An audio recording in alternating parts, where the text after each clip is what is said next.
I stared at Mark Davidson across his mahogany desk, maintaining a neutral expression as he delivered the news with barely concealed satisfaction. His words hung in the air between us. We're restructuring the department, and unfortunately, your position won't exist after next month.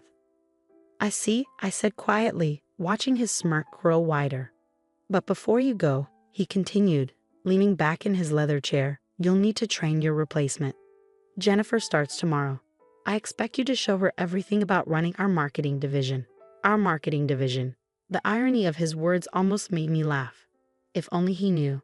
My name is Sarah Mitchell, and for the past 12 years, I've been the marketing director at Davidson Tech Solutions, or at least that's what everyone thought. The truth was far more interesting. 3 months ago, I had secretly purchased the entire company through a holding corporation I built over the years. Mark had no idea that the MKS Ventures that now own Davidson Tech was actually named after my initials, Sarah Catherine Mitchell. Of course, I replied, keeping my voice steady. I'll make sure Jennifer learns everything she needs to know. Mark nodded, clearly pleased with my docile response. Good. I knew you'd be professional about this. Too many people get emotional when they're let go. I thought about the stack of documents sitting in my lawyer's office, waiting to be filed tomorrow morning. Yes, emotions can certainly get in the way of business decisions. As I walked back to my office, I couldn't help but reflect on how I got here. 12 years ago, I'd started at Davidson Tech as a junior marketing associate. Back then, the company had been run by Mark's father, Robert Davidson, a brilliant businessman who saw potential in everyone, regardless of their gender or background. Under Robert's leadership, I'd flourished. He'd mentored me, challenged me, helped me grow from an eager rookie into a seasoned professional. When he promoted me to marketing director 7 years ago, he told me something I'd never forget. Sarah, success isn't just about making money. It's about building something that matters. But 3 years ago, Robert had passed away suddenly, leaving the company to his son. Mark had immediately started dismantling everything his father had built. The inclusive culture, the emphasis on innovation, the focus on employee growth. All of it replaced by a toxic environment of favoritism and short-term profit chasing. I watched as talented people were pushed out, replaced by Mark's drinking buddies and golf partners. The company's reputation began to suffer. Our market share started slipping, and our best clients began looking elsewhere. That's when I started buying stock. It had begun as a small investment, just a few shares purchased through my personal account. But as Mark's mismanagement continued, more shareholders started selling. I created MKS Ventures as a holding company and began acquiring larger blocks of shares, always staying just under the threshold that would require public disclosure. 3 months ago, when one of the major institutional investors decided to sell their entire stake, I saw my opportunity. Through a complex series of transactions orchestrated by my lawyer, James Chen, MKS Ventures acquired controlling interest in Davidson Tech Solutions. He still doesn't suspect anything. Maya, my best friend and the company's head of HR, asked later that afternoon. She was one of only 3 people who knew the truth about MKS Ventures. I shook my head, organizing files on my desk. Not a clue. He's too busy congratulating himself on hiring Jennifer away from our biggest competitor. Maya snorted. You mean the competitor that's been losing market share for the past 2 years? The one that's about to be investigated for financial irregularities? The very same. I smiled, thinking about the stack of research I had on both Jennifer and her former employer. Mark thinks he's making a power move. He has no idea what's actually happening. When are you going to tell him? Tomorrow morning. James is filing the paperwork first thing, and then we're calling an emergency board meeting. I paused, looking at the photo on my desk. Me and Robert Davidson at the company's 10th anniversary celebration. It's time to put things right. Maya nodded, understanding in her eyes. Robert would be proud of you, you know. You're not just saving his company, you're making it better. I felt tears prick at my eyes but blinked them away. There would be time for emotions later. Right now, I had work to do. The next morning, I arrived early. Jennifer was already waiting in the lobby, dressed in an expensive suit that screamed corporate climber. Her resume had looked impressive at first glance, but I knew better. I'd done my homework. Jennifer, I greeted her warmly. Welcome to Davidson Tech. I'll be showing you the ropes over the next few weeks. She barely concealed her condescension as she looked me up and down. That's very kind of you. Mark has told me all about the changes he's planning to implement. I bet he has, I thought, leading her to my office. Well, why don't we start with our current marketing strategy? I'm sure you'll find it enlightening. For the next 2 hours, I walked Jennifer through our campaigns, our client relationships, and our future plans. She interrupted frequently, making suggestions that showed she had no real understanding of our industry or our market position. These retention strategies seem very old-fashioned, she said, gesturing dismissively at a presentation I created. In my experience, aggressive acquisition is much more effective than maintaining existing relationships. I made a note on my pad. Her attitude was confirming everything my research had suggested about her previous employer's troubles. At 10 a.m., my phone buzzed. A text from James. Papers filed. Board members notified. Meeting set for 11. Jennifer, I said, standing up, I'm afraid we'll have to cut this morning's training short. There's an emergency board meeting I need to attend. She looked surprised. Board meeting. But Mark didn't mention. No, I smiled. I don't suppose he did. I left her to my office and made my way to the conference room. Mark was already there, face red with anger as he talked on his phone. What do you mean, emergency board meeting?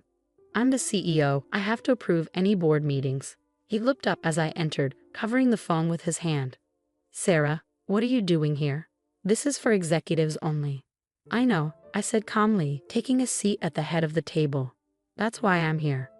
Before he could respond, other board members began filing in. I recognized most of them.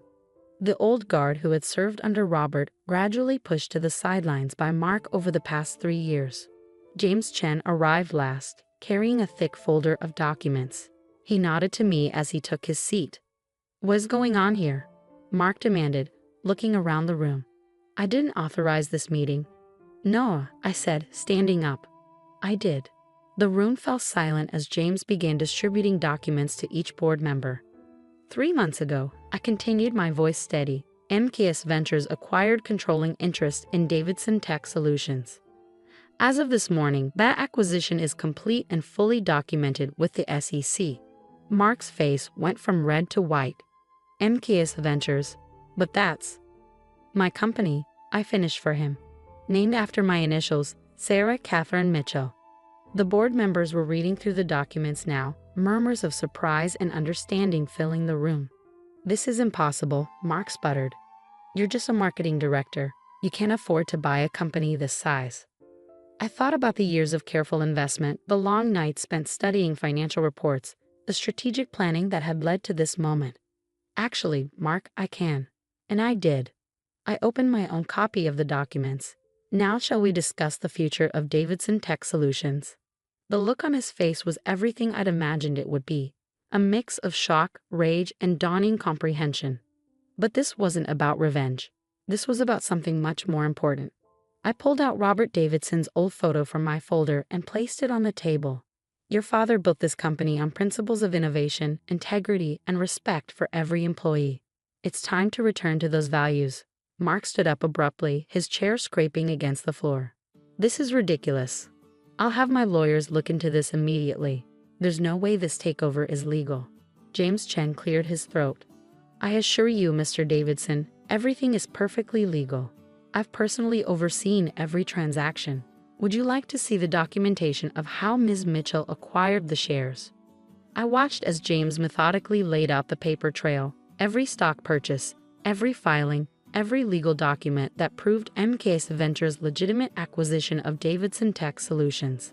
As you can see, James continued, his voice professionally neutral, Ms. Mitchell now owns 51% of the company's shares. The board has been called today to vote on new leadership. Mark's face contorted with rage. You sneaky little. I'd choose your next words very carefully. I interrupted, my voice cool. The board is watching. And they were. Every member sat alert, documents in hand, watching the drama unfold. Many of them had worked with Robert, had seen the company's decline under Mark's leadership. Members of the board, I said, standing to address them directly, for the past 3 years, we've watched this company lose market share, valuable employees, and most importantly, its identity. The culture of innovation and integrity that Robert Davidson built has been systematically dismantled. I began distributing another set of documents, charts showing the company's declining performance under Mark's leadership. Our profit margins have dropped 40% in 3 years. We've lost 12 major clients. Employee turnover is at an all-time high. But more than that, we've lost our way. The board members nodded, examining the numbers. They'd seen the decline firsthand, even if they'd been powerless to stop it. This isn't just about numbers, I continued. It's about who we are as a company. Robert Davidson built this company to be more than just another tech firm. He wanted to create something that mattered. Oh, spare us the sentimental garbage, Mark spat. Business is about profit, not your precious feelings about my father. A board member, Janet Chen, no relation to James, spoke up. Actually, Mark, business is about sustainable growth and strong leadership. Something we haven't seen much of lately. Others began nodding in agreement. The tide was turning. I moved to vote on new leadership, Janet said firmly. I second the motion, another board member added. Mark looked around wildly, realizing he was losing control. You can't do this. I'm a Davidson. This is my company. No, I said quietly. It was your father's company, and he knew that leadership isn't inherited. It's earned. The vote was quick and decisive. Within 15 minutes, Mark Davidson was no longer CEO of Davidson Tech Solutions. Security was called to escort him from the building, his face purple with rage as he shouted threats about lawsuits and revenge. As the board filed out, Janet stayed behind. That couldn't have been easy, she said, squeezing my shoulder. But it was necessary. I nodded, feeling the weight of responsibility settling on my shoulders. The hard part's just beginning. And it was. The next few weeks were a whirlwind of activity. First, there was Jennifer to deal with. She'd been hired by Mark specifically to replace me, but her contract hadn't been finalized. After a brief conversation where I outlined my concerns about her previous employer's practices, she decided to pursue other opportunities. Then came the task of rebuilding. Maya and I worked late into the night, reviewing personnel files, identifying talented employees who'd been sidelined under Mark's leadership. Look at this, Maya said one evening, pulling up a file. Thomas Chen in engineering. He's been passed over for promotion 3 times, despite having multiple patents and excellent performance reviews. Let's set up a meeting, I replied.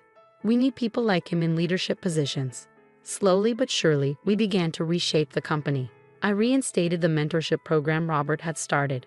We revived the innovation lab that Mark had shut down. Most importantly, we started rebuilding the culture that had made Davidson Tech special. A month after the takeover, I sat in what had once been Mark's office, now significantly redecorated, reviewing our progress with Maya. Employee satisfaction scores are up 30%, she reported, and we've had 3 former employees reach out about coming back. I smiled, thinking about the changes we'd made. The office felt different now, more energetic, more alive. People weren't afraid to share ideas or raise concerns. But not everything was smooth sailing. Mark, true to his word, had his lawyers examine every aspect of the takeover. They found nothing irregular, but the scrutiny was stressful. Then there were the industry rumors he tried to spread, suggesting the company was unstable under new leadership. We answered those rumors with results. Within 6 months, we'd not only stabilized our market position but begun to grow again. Innovation, once stifled, flourished. New products were developed, new clients signed. 1 year after the takeover, I stood in front of the entire company at our annual meeting. The auditorium was packed. We'd hired over 100 new employees in the past year. When Robert Davidson founded this company, he had a vision, not just of creating successful products, but of building something meaningful, a place where innovation and integrity went hand in hand. I paused, looking out at the sea of faces. Some had been there under Robert's leadership, others were new, but all shared the same sense of purpose. For a while, we lost sight of that vision. But today, we're back on track. Our profits are up 45% from last year. Our employee satisfaction is at an all-time high. But more importantly, we're making a difference. I gestured to the screen behind me, showing our latest project. A collaborative effort between our tech team and local schools, helping bring STEM education to underprivileged communities. This is what success looks like, I continued. Not just numbers on a spreadsheet, but real impact on real people's lives. After the meeting, Maya found me in my office, staring at Robert's old photo. "He would be proud, she said softly. I nodded, touching the frame gently. "I hope so. Sometimes I wonder if I did the right thing, taking over the way I did." "Sarah," Maya said firmly, "you didn't just take over. You saved this company. Look at what you've built." She was right. In the past year, we'd done more than just restore the company. We'd made it better. Our technology was more innovative, our culture stronger, our impact greater. The photo on my desk wasn't just of Robert anymore. Next to it sat a new one, taken at our last company picnic. Hundreds of smiling faces, all part of something bigger than themselves. That evening, as I prepared to leave the office, I received an unexpected email. It was from Robert's widow, Margaret. "Dear Sarah, I've been watching what you've done with the company this past year. Robert always said you were special, that you understood what Davidson Tech was really about. He was right. Thank you for keeping his dream alive and for making it even better. With gratitude, Margaret." Tears pricked at my eyes as I read her words. This was why I'd done it, not for revenge against Mark, not for personal gain, but because some things are worth fighting for. The next morning, I arrived early as usual. The office was quiet, but not for long. Soon it would be filled with energy, ideas, and possibility. As I walked to my office, I passed the wall where Robert's old motto hung. "Success isn't just about making money. It's about building something that matters." I smiled, thinking about how far we'd come. Mark had thought he was pushing me out, forcing me to train my replacement. Instead, he'd inspired me to become something more. Not just an employee, but a leader. Not just a marketer, but a visionary. Sometimes the best revenge isn't revenge at all. It's proving that you were right all along, that integrity, innovation, and respect aren't just nice words on a wall, but principles worth fighting for. As the office began to fill with employees, I heard the familiar buzz of creativity and collaboration. This was Robert Davidson's real legacy, not just a successful company, but a place where people could grow, innovate, and make a difference. And now it was my legacy too.